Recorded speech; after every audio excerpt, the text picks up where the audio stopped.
everybody, welcome to number 27. I'm Jack, and today you are in for an absolute treat because this, I'm so excited, is one of the rarest Alfas that there are around and one of the most just bizarre Alfas, interesting Alfas around. This is a 155 Q4. Now basically what makes this such a mental car is that underneath that sort of angular exterior, it is basically a Lancia Integrale.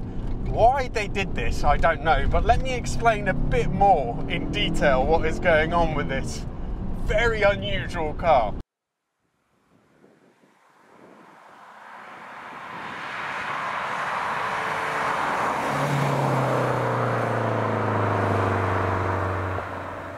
The 155 was slated as a replacement for the Alfa 75, which in itself was one of Alfa's sort of more Alfa creations, let's say, rear-wheel drive, transaxle, a very quirky looking car, and a car that drove very, very well, but in quite a quirky way as well. You had to get used to it. So the 155, built on the Tipo platform, I think it was at the time, and Lancia Dedra platform, the same one, was due to be a sort of mass market return for Alfa making cars that were a bit more normal.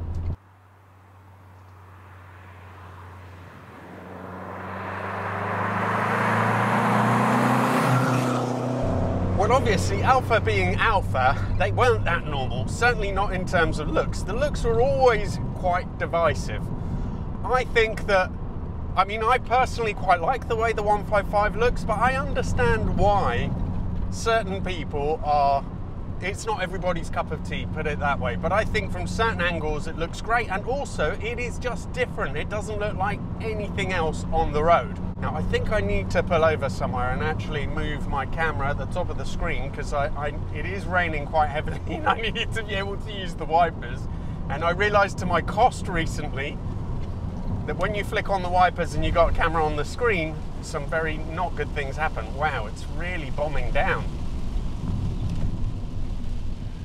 Probably not the best time for the video. Oh, let's quickly pop out and just sort that out. Now, I'm pretty sure this is just a passing shower, so I think it's okay. And anyway, this is basically an Integrale underneath, so if there is going to be a good all-weather car, well, it's going to be this one. So I was talking to you about the 155, the controversial looks, of course, and when initially launched, I think it's fair to say that it wasn't a great success. The materials for the interiors were a little bit lacking, and also it was judged that they didn't really drive like Alfas. Now, those initial cars, they did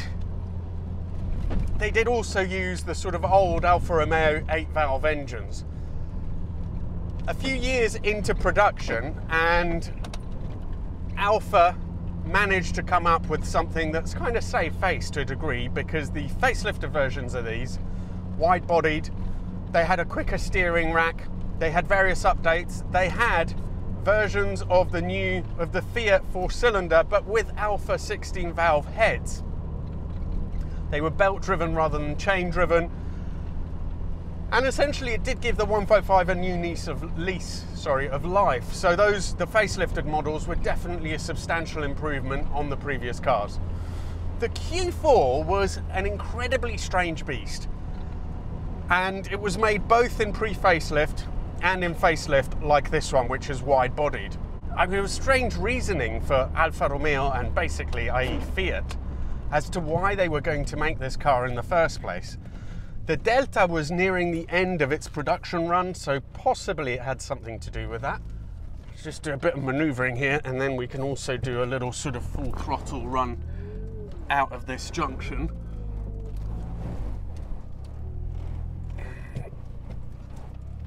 Sorry, yeah, so the Lancia Integrale was nearing the end of its production run, and Fiat had this misguided strategy at the time that they didn't want to... Hold on. Quick acceleration.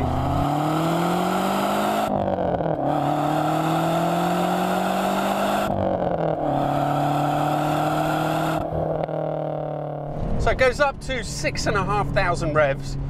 It's not mega rever, but actually for a turbo engine, it doesn't mind being revved through, and there are some differences between this and the Delta engine. But before I go and tell you about that, let me quickly finish off what I was saying about the Fiat strategy, and that is that they thought that each of their sort of group members, Lancia, Alfa Romeo, Maserati and so on, should have an own specific sort of target area to sell.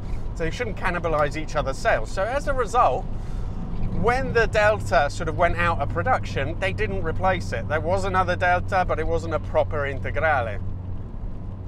So maybe that's why they sort of put all the gear in this. I think it's also because this won the Italian Touring Car Championship, and in that championship, I think it was in this guise, four-wheel drive and so on. It also dominated the German Championship, and in a really cheeky way, it won the British Car Championship as well. And they managed to do that. I mean, maybe it would have done it anyway, but certainly at the time, everybody was screaming blue murder, because Fiat did something quite cheeky. They sold these cars, or a particular version, I think it was called the Silverstone, with a massive rear wing in the boot. It didn't even come installed in the car. That meant that the actual racers could use the extra aero. So it was really a kink in the rules that Fiat found and exploited at the time, but many people weren't happy about it.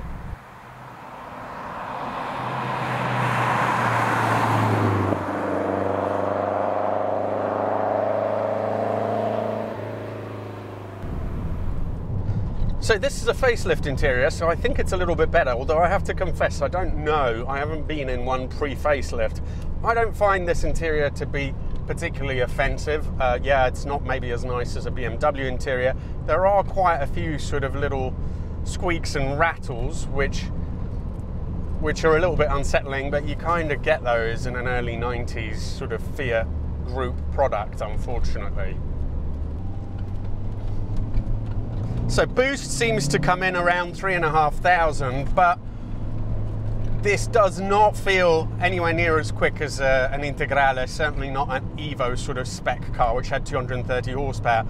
It's only had 190 as standard. If you look in the engine bay as well, it isn't immediately recognizable like a Delta engine bay. It does look quite different, but underneath, this really is an Integrale in terms of running gear. It has exactly the same diff setup.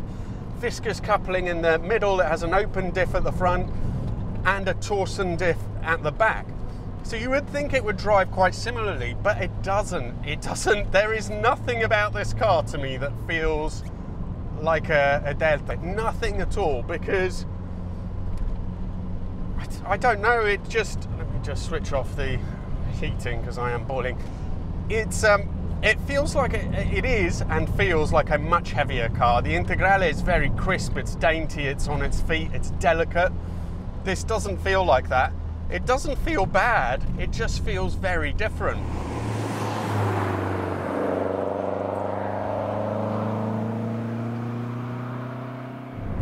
The Phase 2 cars had a much quicker steering rack, and it's really telling, and it does make it quite fun. So on this car, it's precise, it's nice and crisp, and maybe the weighing, well, it's nowhere near as bad as some of the modern cars, but it's probably a little bit light for my taste. Gearbox is a little bit notchy. It's again typical Fiat 90s. All of Fiat's products from that era just seem to feel the same. Quite long travel, quite notchy, but eminently usable. Grip is really good. It feels very secure, very stable in corners. Even now that the road is quite wet from that shower. And the suspension is really, really good. So a lot of Italian cars are criticised, especially, I remember the 145 Cloverleaf.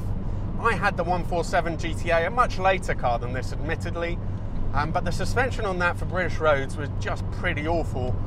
On this, it is good. So, swallows up these bumps perfectly. I think this would make quite a quick A to B sort of car. And that does mean that it's got a little bit of lean and a little bit of wallow in the corners, but again, I quite like that unless it's totally out of control, because it kind of makes you feel a little bit in sync with the car, like you're working with it through the corners. The brakes feel really good. The pedal isn't too snappy. and they feel pretty strong. An Integrale, I think, was about 200 kilos lighter than this, and you can definitely feel that. It's odd just how little of an Integrale you can feel in this car. It's able, but the engine doesn't feel or sound the same, doesn't have the same sort of power. It does really flow through these bends really well though, it really does.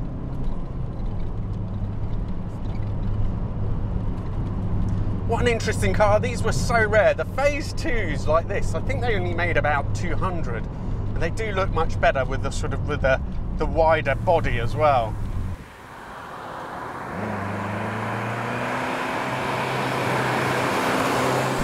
Actually really nice through that little S-bend.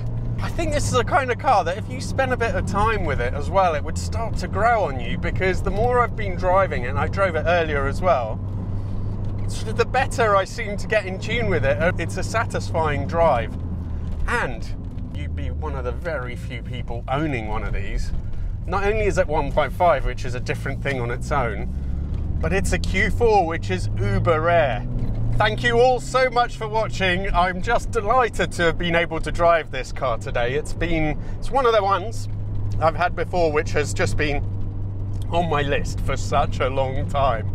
I love the fact that I used to read these magazines and these articles when I was a teenager, and now I get to drive these cars finally. I wish I could tell young me.